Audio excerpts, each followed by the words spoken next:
नमस्कार। मैं आपका दोस्त अमित। स्वागत है हमारे इस YouTube चैनल पर एक बार फिर से। आपके प्यार और आपके रिस्पेक्ट के लिए मेरे स्टूडेंट्स तहे दिल से शुक्रिया।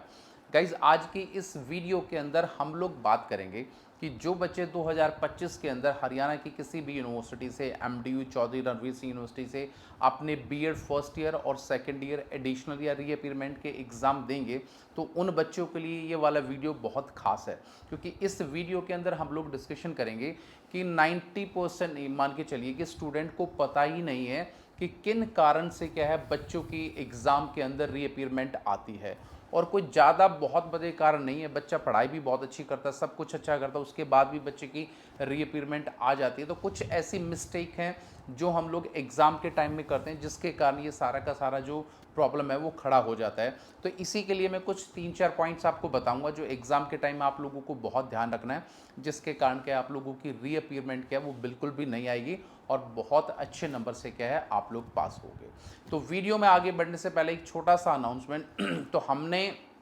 और हमारी टीम ने जो लास्ट मोमेंट इंपॉर्टेंट क्वेश्चन की जो पीडीएफ है वो गाइज अवेलेबल कर दी है बहुत रीजनेबल प्राइस पर। तो किसी भी बच्चे के पास बिल्कुल भी टाइम नहीं है, पूरे साल कुछ भी नहीं पढ़ा और उसको कुछ भी नॉलेज नहीं है, तो जो क्वेश्चंस हम लोग आपको देंगे 8, 10 से 12 क्वेश्चन, उसमें से 7 से 8 क्वेश्चन आपको एग्ज़ाम के अंदर एज इट इज़ मिलेंगे। जो गुरुग्राम यूनिवर्सिटी के बाकी और यूनिवर्सिटी के एग्ज़ाम हो रहे हैं वहाँ भी बहुत सारे बच्चे व्हाट्सएप करके थैंक्स बोल रहे हैं कि सर मेरे एग्ज़ाम में 6 क्वेश्चन आए, 7 क्वेश्चन आए और बहुत अच्छा एग्ज़ाम हो गया। तो इस अपॉर्चुनिटी को गाइज आप भी मिस मत करो, क्योंकि 1-1.25 लाख रुपए लगाकर आप लोग अपना बीएड करते हो और एक छोटे से अमाउंट के कारण क्या है आप लोगों की जो री है वो लटकती रहती है और जिसके कारण आप लोगों का जो परसेंटेज है वो भी बहुत कम आता है। तो जो नंबर नीचे आपका शो हो रहा है 9996060785 पर हाई का टेक्स्ट करेंगे और पेमेंट के जस्ट बाद वो सारी के सारी इंपॉर्टेंट क्वेश्चन आप लोगों को मिल जाएंगे। मैं पहले पॉइंट से स्टार्ट करता हूं कि वो कौन से कारण हैं जो बच्चे जिसके कारण रीअपीयरमेंट आते हैं। तो आप लोगों को बहुत छोटी चीज़, फर्स्ट ईयर के बच्चे तो खासतौर से, सेकंड ईयर तो पहली बार एग्जाम दिए हैं, फर्स्ट ईयर वाले बच्चे और सेकंड ईयर वाले दोनों बच्चों के लिए ये बहुत इंपॉर्टेंट वीडियो है। सबसे पहले गाइस, जब आप लोगों के एग्ज़ाम स्टार्ट होंगे ना, तो आप मान के चलना अपने एग्ज़ाम के अंदर आपको प्रॉपर 2 चीज़ें करनी है। एक तो आपको क्या करना है, जब आप अपने एग्ज़ाम सेंटर में जाते हैं तो जैसे ही आप अपना एग्ज़ाम लिखने बैठते हैं तो वहाँ पर एक आपकी सिग्नेचर शीट होती है और उस पर आपको जो आपकी आंसर शीट का जो एक पर्टिकुलर कोड होता है वो भी लिखना होता है और डेट डालनी होती है, साइन करने होते हैं। तो बहुत सारे बच्चे एग्ज़ाम के टाइम इन प्रकार की चीज़ों को भूल जाते हैं और वो बच्चे अपने सब्जेक्ट के पर्टिकुलर जो भी सब्जेक्ट उन्होंने एग्ज़ाम दिया है उसका एग्ज़ाम वो दे देते हैं और बहुत अच्छा एग्ज़ाम बच्चों का जाता भी है। बट रिजल्ट जब हम लोग फाइनली चेक करते हैं तो वहाँ पर या तो AW शो होता है और या वो बच्चा एब्सेंट शो होता है। तो दोनों ही कंडीशन में मान के चलिए कि उस पर्टिकुलर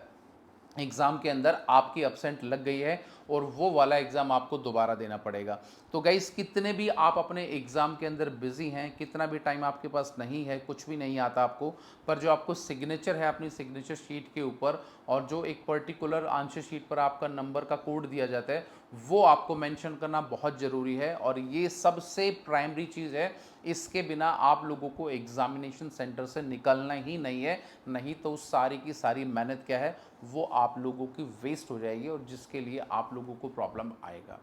अब दूसरी सबसे इम्पोर्टेंट चीज़ क्या है कि बहुत सारे बच्चे सिग्नेचर भी कर देते हैं, पर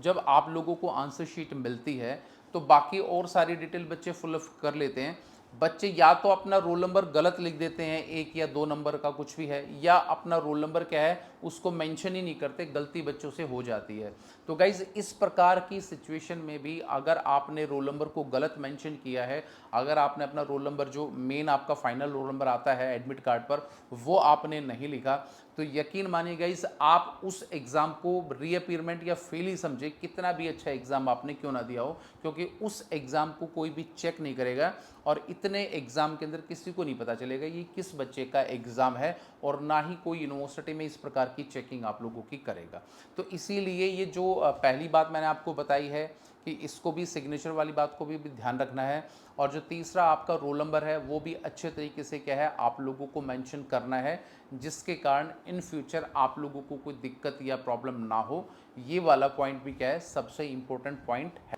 और गाइस तीसरा सबसे इंपॉर्टेंट पॉइंट जिसके लिए मैं आपसे डिस्कशन करूंगा कि जब आप लोग अपना एग्ज़ाम देने के लिए एग्जामिनेशन सेंटर में बैठे रहते हैं तो आपके रोल नंबर पर एडमिट कार्ड पर हर एक सब्जेक्ट का पर्टिकुलर जो है सब्जेक्ट कोड और सब्जेक्ट आईडी होती है। तो कई बार बच्चे क्या करते हैं कि सब्जेक्ट कोड लिख देते हैं और सब्जेक्ट आईडी भूल जाते हैं, तो वो भी बहुत बड़ी मिस्टेक है। दोनों में से अगर कोई भी चीज़ नहीं लिखते तो भी आप डेफिनेटली गाइस फेल हो जाएंगे और उस एग्ज़ाम के अंदर पर्टिकुलर आपका रीअपीयरमेंट आएगा। या दोनों में से चाहे आपने सब्जेक्ट कोड लिख दिया है और सब्जेक्ट आईडी भूल गए हैं, या एक लिख दिया है दूसरा नहीं लिखा, तो भी यकीन मानिए वो भी प्रॉब्लम आप लोगों के लिए हो जाएगा। तो जब भी आप अपने एग्ज़ाम सेंटर में बैठे और एग्ज़ाम लिखें तो जो आगे की जो डिटेल होती है उसको बहुत अच्छे तरीके से आप भरें, क्योंकि वो जो डिटेल अच्छे तरीके से भरेंगे उसमें आपका रोल नंबर है, आपका उसमें बीएड का आपका कौन सा ईयर है, आपका कौन सा पेपर है, पेपर का कोड आपको भरना है, कौन सा आपका सब्जेक्ट आईडी है वो सब्जेक्ट आईडी आपको भरनी है और दूसरी इंपॉर्टेंट चीज़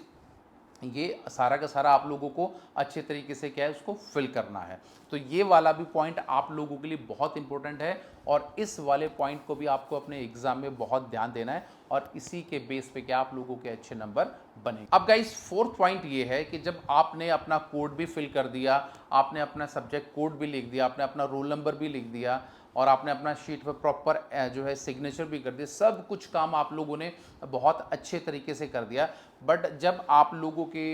एग्ज़ाम के सेंटर में किसी भी इन्विजिलेटर की ड्यूटी होती है तो कई बार इन्विजिलेटर गलती से सिग्नेचर करना क्या है आपकी आंसर शीट पर भूल जाता है, इसके कारण भी बच्चे क्या फेल हो जाते हैं। तो इसीलिए आप अपनी जो इन्विजिलेटर जो आपके रूम में कोई भी आता है तो उससे अगर आपने साइन नहीं कराया या इन्विजिलेटर भूल गया आपके साइन करने के लिए तो आपको उसके पास जाना है, जो भी मैम है सर है उनको बोलना है कि आपने मेरी आंसर शीट पर साइन नहीं करे। तो जहाँ पर इन्विजिलेटर की जगह होती साइन करने की वहाँ पर भी आप लोगों को साइन कराना है। तो गाइज ये 4 पॉइंट मैंने बहुत इंपॉर्टेंट बताए हैं, कोई भी आपको ये पॉइंट डिस्कस नहीं करेगा, ना ही कोई भी बंदा इस चीज़ों की बात करेगा, ये बहुत कॉमन सेंस की बात होती है। पर अक्सर बच्चे बीएड के एग्ज़ाम में ड्यूरिंग इस प्रकार की गलती करते हैं और मेरे पास बहुत फ़ोन कॉल्स आते हैं, बहुत मैसेज आते हैं। तो मैंने ये और मेरी टीम ने सोचा कि इससे रिलेटेड एक पर्टिकुलर बच्चों का वीडियो बनाया जाए ताकि इन फ्यूचर बच्चों को कोई दिक्कत या प्रॉब्लम ना हो। तो उम्मीद करूँगा गाइस छोटा सा वीडियो था, कंटेंट बहुत दमदार था, आपको पसंद आया होगा। वीडियो आपको कैसा लगा प्लीज़ इसके लिए लाइक शेयर एंड कमेंट, और मिलेंगे किसी नेक्स्ट वीडियो में। तो till then bye, take care guys, मुस्कुराते रहना। Thank you so much.